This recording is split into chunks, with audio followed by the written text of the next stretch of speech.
প্ৰকৃততে কি হৈছিল নমস্কাৰ ইন্দ্ৰজিৎ সিংহ নামৰ এজন ফেকাল্টি মেম্বাৰ তেখেত একচুৱেলি আমাৰ কলেজত এটা চেণ্টাৰ আছে চেণ্টাৰ ফৰ সংস্কৃত লাৰ্ণিং এই চেণ্টাৰটো চেণ্ট্ৰেল সংস্কৃত ইউনিভাৰ্চিটি দিল্লীৰ পৰা দিয়া আৰু চেণ্টাৰটো 2019তে আমাৰ কলেজত আৰম্ভ হৈছিলে তো তাত কোনজন টিচাৰে পঢ়াব সেই টিচাৰজনক এপইণ্টমেণ্টটো চেণ্ট্ৰেল সংস্কৃত ইউনিভাৰ্চিটি দিল্লীৰ পৰা কৰা হয় আৰু যেহেতু 2019ত আমাৰ চেণ্টাৰটো আৰম্ভ হৈছিলে গতিকে 19ৰ পৰা ইন্দ্ৰজিৎ সিংহ নামৰ টিচাৰজনে কৰি আছিলে ক্লাছবিলাক আৰু ইউনিভাৰ্চিটিৰ নিয়ম মতে এবছৰৰ কাৰণেহে টিচাৰজনক এপইণ্ট কৰে এবছৰ পিছত তেওঁক ট্ৰান্সফাৰ কৰি বেলেগ ইনষ্টিটিউটলৈ পঠাই দিয়া হয় আৰু বেলেগৰ পৰা আকৌ এইখন ইনষ্টিটিউটলৈ পঠোৱা তেনেকুৱা এটা নিয়ম আছে কিন্তু যেহেতু টিচাৰজনৰ পাৰফৰ্মেঞ্চ খুব ভাল পালে ইউনিভাৰ্চিটি কৰ্তৃপক্ষই তেখেতসকলে কিন্তু এওঁকে কণ্টিনিউ কৰিলে 26লৈকে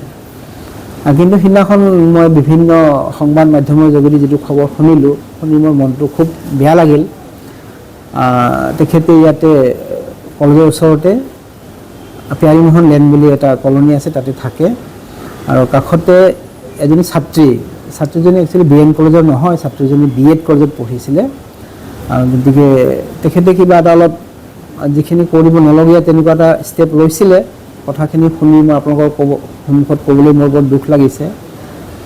গতিকে শুনিলোঁ পিছত অলপ দুখ লাগিছে পিছত পুলিচে যিখিনি কৰিবলগীয়া তেওঁলোকে পুলিচে কৰিলে এতিয়া গোটেইখিনি ঘটনাটো পুলিচৰ হাততে আছে এতিয়া লয়ে যিটো কৰে সেইখিনিক আমি ডেফিনেটলি সন্মান জনাম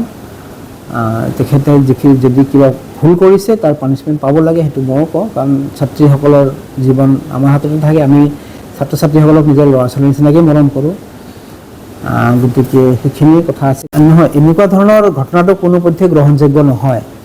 তো আপোনালোকৰ ক্লেৰিফিকেশ্যনৰ কাৰণে মই এটা বস্তু জনাব বিচাৰিছোঁ যে টিচাৰজনক এপইণ্টমেণ্টটো কিন্তু কলেজৰ কৰ্তৃপক্ষই কৰা নাই বা ষ্টেট গভৰ্ণমেণ্টৰ ফালৰ পৰা তেখেতক এপইণ্ট কৰা হোৱা নাই তেওঁৰ এপইণ্টমেণ্টটো কৰা হৈছিলে চেণ্ট্ৰেল সংস্কৃত ইউনিভাৰ্চিটি দিল্লীৰ পৰাই আৰু তাৰ পৰাই এপইণ্টমেণ্টটো আমাক পঠাই দিয়ে যে এইজন টিচাৰক আপোনালোকৰ চেণ্টাৰত দিয়া হ'ল এবছৰৰ কাৰণে তেখেতে ক্লাছবিলাক কৰিব কিন্তু আমাৰ শিক্ষকসকলৰ দায়িত্ব বৰ গুৰু দায়িত্ব থাকে কাৰণ ষ্টুডেণ্টৰ ভৱিষ্যতটো শিক্ষকৰ ওপৰতে থাকে আৰু গতিকে শিক্ষকে এইখিনি অলপ নিশ্চয়কৈ চাব লাগিব যাতে তেওঁলোকৰ কোনো দৃষ্টিভংগী বা এক্টিভিটিয়ে যাতে ল'ৰা ছোৱালীক কোনো ধৰণৰ আঘাত নিদিয়ে মনত আৰু যিহেতু ঘটনাটো কলেজৰ বাহিৰত হৈছে গতিকে মই সিমান খুব ভালকৈ বস্তুটো জ্ঞাত নাছিলোঁ মই কালিহে বিভিন্ন সংবাদ মাধ্যমৰ পৰা খবৰ পালোঁ পিছত ঘটনাটো শুনিলোঁ যেতিয়া পুলিচে অলৰেডি কেছটো ৰেজিষ্টাৰ কৰিছে গতিকে পুলিচে যি এজ পাৰ ল যিটো হয় তাকে আমি সেইখিনি 17 তাৰিখে আমাৰ কলেজত ফ্ৰেছাৰ্ছ প্ৰগ্ৰামটো চলি আছিলে আৰু তেখেত যিহেতু আমাৰ এমপ্লয়ী নহয় আমাৰ এমপ্লয়ী কিন্তু চব ফ্ৰেছাৰ্ছৰ বিভিন্ন কমিটিবিলাকত আছিলে তেখেতক কিন্তু মই কোনো কমিটিত ৰখা নাছিলোঁ কাৰণ তেখেত আমাৰ এমপ্লয়ী নহয়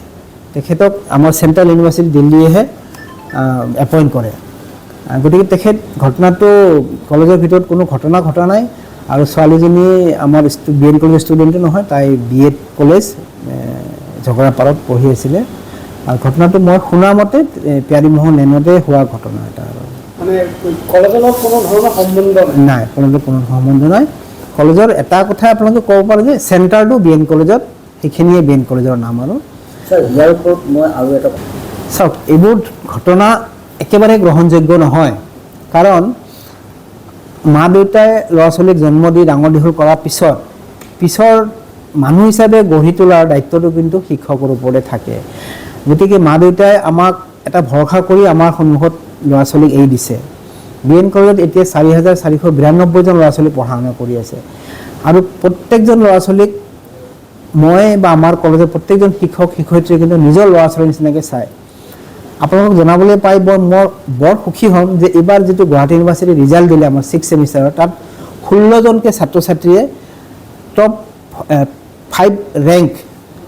পাবলৈ কিন্তু সক্ষম হৈছে গতিকে BN কলেজৰ কাৰণে এইটো বৰ গৌৰৱৰ কথা